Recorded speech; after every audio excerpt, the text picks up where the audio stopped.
সকাল সকাল অফিস যাওয়ার পালা। আমি বসে পড়েছি চা বিস্কুট নিয়ে। চাটা বানিয়ে ফেললাম আর বাইরে কিন্তু বৃষ্টি পড়ছে। আর বলবেন না, কালকে রাত্রি 1:30টা থেকে বৃষ্টি চালু হয়েছে আর প্রচণ্ড বাজ পড়ছিল।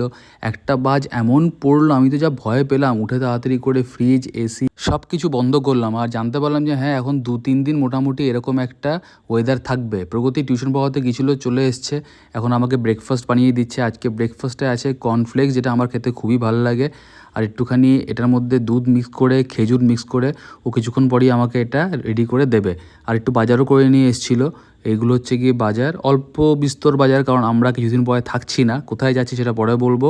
আর রিং লাইট দিয়ে কিছু একটা ভিডিও বানাচ্ছিল। এই যে আমার ব্রেকফাস্ট রেডি হয়ে গেছে। এখন তাড়াতাড়ি করে খেয়ে নিই, অফিস বেরোতে হবে। আমি বাইরে দেখছি আকাশে রীতিমতো মেঘ করে আছে, তাড়াতাড়ি করে পৌঁছে গেলেই ভালো হয়। আর কালকে জিও মার্ট থেকে অনেক কটা জিনিস আনানো হয়েছে। কিছু জিনিস আনিয়েছি, আরও কিছু আনাবো, কিন্তু বিলের মধ্যে একটা আইটেম ছিল যেটা ওরা কিন্তু দেয়নি। হ্যাঁ, টাকা নিয়েছে কিন্তু আইটেমটা দেয়নি। সেটা হচ্ছে গিয়ে 5 টাকার পেঁয়াজ। এখন জিও মার্টে 5 টাকার পেঁয়াজ দিচ্ছে। তো প্রগতি সব কিছুর সঙ্গে ওটাও অর্ডার করেছিল, কিন্তু ওটা আসেনি।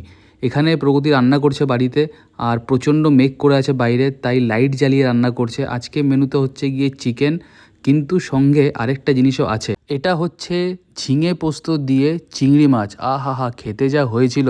ইনস্টাগ্রামে আহারে আনন্দতে আছে, তাড়াতাড়ি করে দেখে নিন আর ফলো করে নিন। আমি অফিস থেকে বাইরে তাকিয়ে দেখলাম প্রচণ্ড মেঘ করেছে। ভাবছিলাম রেনকোট কি আবার পরতে হবে। রেনকোট পরতে আমার খুব বিরক্ত লাগে, কিন্তু যাই হোক বাবা, বৃষ্টি আর হয়নি। চলে এসেছি বাড়ি, এখন লাঞ্চ করার পালা। লাঞ্চে আজকে আছে চিকেনের সঙ্গে যেটা বলেছিলাম সেটা, ওই ঝিঙে পোস্ত দিয়ে চিংড়ি মাছ আর পটল ভাজা, আমার পছন্দের। খাওয়া দাওয়া করে নিলাম, একটু রেস্ট নিলাম, তারপর এখন যাব হচ্ছে গিয়ে অফিস। বাইরে তো জল জমে গেছে, আর এই দুটো কুকুর খালি মাটি খুঁড়ে যায় এসে আমার বাড়ির সামনে। এখন বাইকটা বের করব। আমি যখন খেতে আসি তখনই এই বাইকটা গ্যারেজে ভরে দিই, না হলে পরে বৃষ্টি পড়লে ভিজে যাবে। 2000 years later. চলে এসেছি অফিস থেকে, একটুখানি গাড়িটা স্টার্ট করলাম। আগের দিন রবিবার দিন পরিষ্কার করে রেখেছি গাড়িটা, সিটটি সব কিছুই পরিষ্কার আছে। তো আমরা কিছুদিন পরে এটা নিয়ে বেরোবো। কোথায় যাচ্ছি সেটা পরে জানাবো। এখন আপাতত আমি ল্যাদ খাচ্ছি, প্রগতি গেছে টিউশন পড়াতে। আর আপনারা আমাকে একটা জিনিস জানাবেন, আপনারা কেমন পছন্দ করেন ব্লগ, যতটাই আমি করি না কেন, যতটাই আপনারা দেখেন। সেটা কি ভয়েস ওভার, না আমি এরকম করে কথা বলছি সেই ব্লগটা বেশি পছন্দের? আমাকে একটুখানি কাইন্ডলি জানাবেন, তাহলে আমি সেরকম ব্লগ করার চেষ্টা করব। হ্যাঁ, সবসময় আজকাল ব্লগ করতে পারছি না আমি জানি, কিন্তু কী বা লাভ হবে করে? যা দেখছি চারিদিকে যে অন্যরকম কন্টেন্ট যারা বানাচ্ছে, একটুখানি এক্সপোজিং কন্টেন্ট, বা মহিলারা অনেক কন্টেন্ট এরকম বানাচ্ছে যারা খুব তাড়াতাড়ি ফেমাস হয়েছে, পছন্দ করছে অনেকেই দেখতে। তো আমার তো অত নিচে নেমে ব্লগ বানানো সম্ভব নয়, আমার আর প্রগতি দুজনেই সম্ভব নয়। আমরা খুব সিম্পল থাকি, চেষ্টা করি যা আমরা সারাদিন করছি সেটাই দেখানোর। সেটা যদি কারোর পছন্দ হয় দেখবেন আপনারা, আর যদি পছন্দ না হয় দেন আমাদের কিছু করার নেই। আমরা চেষ্টা করেছি 2-3 বছর ধরে, চেষ্টা করেছি আপনাদেরকে এন্টারটেইন করার। হয়তো আপনারা এন্টারটেইন হচ্ছেন না, বাট ঠিক আছে, যতদিন পারবো চেষ্টা করে যাব। তো ঠিক আছে, এখন একটুখানি রেস্ট নিই, প্রগতি কিছুক্ষণ পরে আসবে। এখন বাজে হচ্ছে গিয়ে 7:30। এসির কালকে এই ফিল্টারগুলো পরিষ্কার করেছি, ভালো করে ক্লিন করে দিয়েছি দেখুন। আর একটা জিনিস যেটা আমি দেখলাম, যে এই যে ক্লিপগুলো রয়েছে এইগুলো খুব উইক হয়ে গেছে। এটা তো একটা ভেঙেই গেছে। এটা বোধহয় আগে পাঁঠা দিয়ে লাগানো ছিল। কে লাগিয়েছিল ভাই? আমি তো লাগাইনি, এটা লাগানো ছিল। কী জানি কে লাগিয়েছিল, হয়তো কোনো মেকানিক ঠিক করতে গিয়ে ভেঙে দিয়েছিল, নিয়ে এটা আবার ফিটিং করে দিয়েছিল, আমি দেখতেই পাইনি, বা আগে থেকেই ভাঙা ছিল। যাই হোক, এটা কিছু হয়নি, এটা ভেঙে গেছে। এটা আমি আঠা দিয়ে লাগাবো। এখন জিনিসপত্র পুরনো হচ্ছে তো। 2000 কততে কিনেছিলাম এটা? 2019-এ কিনেছিলাম, তো 2026 হয়েই যাবে।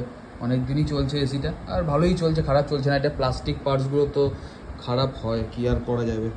ঠিক আছে, এটা একটুখানি এই জিনিসটা দিয়ে ফিক্স করে দিই। একদম ডেঞ্জারাস জিনিস এটা, ফেভিকুইক, এটা দিয়ে আশা করছি ফিক্স হয়ে যাবে। দেন সেট করে দেবো, ফিক্সটা করি। ফিক্স হয়ে গেছে, হ্যাঁ ভালোই ফিক্স হয়েছে। সঙ্গে আমার আঙ্গুলগুলো ফিক্স হয়ে গেছিলো, এই যে। One eternity later. রুমালি রুটি নিয়ে এসছে, তাহলে বিরিয়ানি। হে ভগবান, এটা কি? চিকেনটা? ও, বিরিয়ানিটা কোথায়? এই তো বিরিয়ানি। অনেকদিন পর আবার কলকাতা আসলানে বিরিয়ানি। শয়তান। বেশ ঠিক আছে, যাই বিরিয়ানিতে কনসেন্ট্রেট করি, ভিডিওটা এখানেই এন্ড করি। চলুন টাটা, বাই, টেক কেয়ার। এটা পোস্ট ক্রেডিট সিন। এতটা বিরিয়ানি একটা প্যাকেটে, বাপ রে বাপ।